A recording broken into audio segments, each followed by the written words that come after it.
بسم اللہ الرحمن الرحیم۔ السلام علیکم۔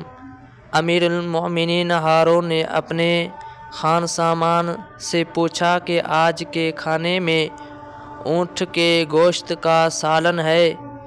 اس نے کہا ہاں موجود ہے، شوربے والا بھی اور روسٹ کیا ہوا بھی۔ آپ نے فرمایا کھانے کے ساتھ وہ بھی پیش کیجیے۔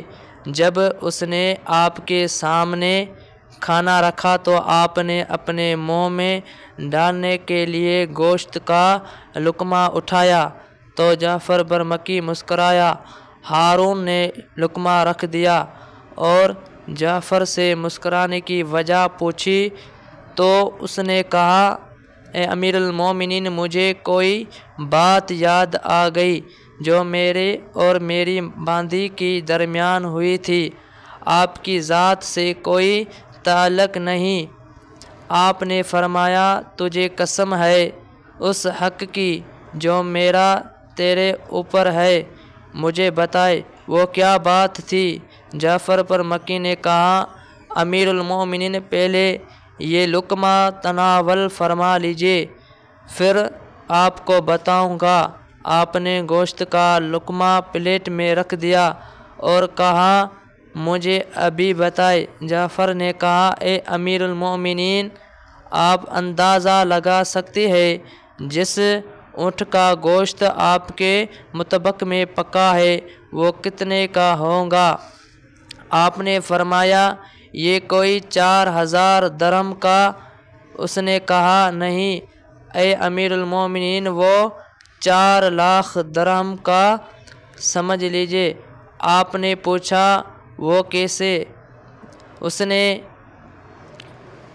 نے کہا کہ آپ نے طویل عرصہ قبل مطبخ میں پکے ہوئے اونٹ کے گوشت کی فرمائش کی تھی، جو اس دن اونٹ ذبح نہ ہونے کی وجہ سے پوری نہ ہو سکی تھی، تو آپ نے فرمایا تھا کہ آج کے بعد مطبخ میں اونٹ کا گوشت ضرور پکنا چاہیے۔ تو اس دن سے ہم آپ کے لیے بازار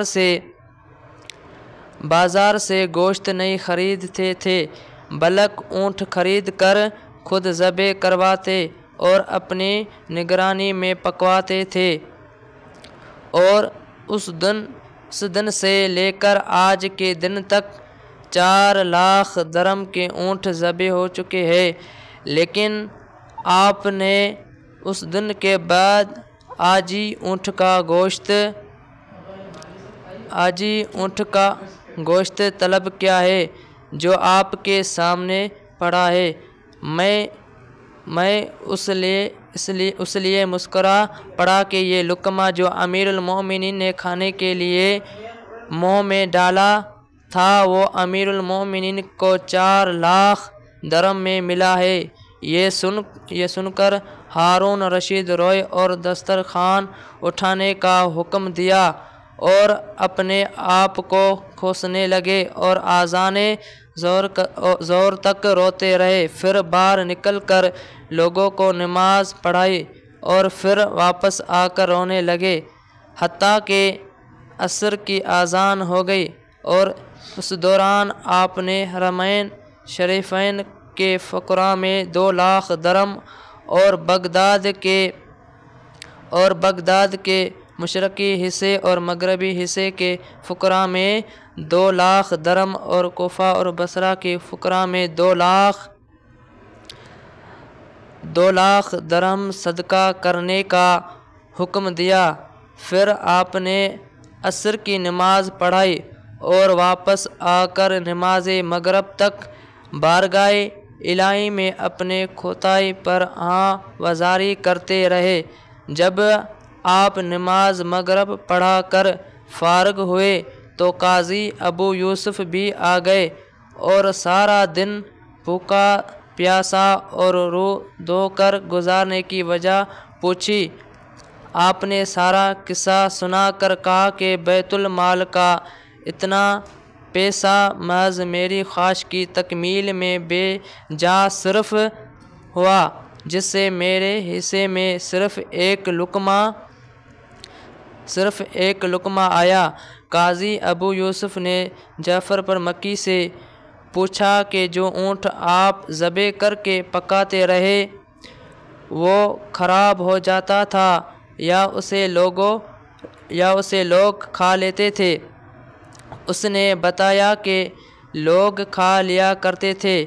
ابو یوسف نے کہا، امیر المومنین، اللہ سے ثواب کی بشارت حاصل کیجیے کہ آپ کی وجہ سے اتنا ہرسہ مخلوق کے خدا شاہی کھانا کھاتے رہے اور اللہ نے آپ کو صدقہ کی توفیق عطا فرمائی جو آپ کی بھول کا کفارہ بن گئی، اور پھر اللہ تعالیٰ نے اس نادانست کوتاہی پر آپ کو اپنا خوف عطا فرمایا اور آپ سارا دن روتے رہے۔ کاش ہمارے حکمرانوں کے دلوں میں بھی اسراف کرتے وقت اتنا خوف نہ سہی مگر تھوڑا سا ہی خوف آ جائے۔ آج کروڑوں بلکہ اربوں روپے کا بچت ایوان صدر اور وزیر اعظم ہاؤس کے لیے رکھا جاتا ہے۔ کاش یہ بچت خرچ کرنے سے پہلے ہمارے حکمران ایک لمحے کے لیے سوچ لے کہ کتنے غریبوں کے مسائل اس بچت سے حل ہو سکتے ہیں۔ کاش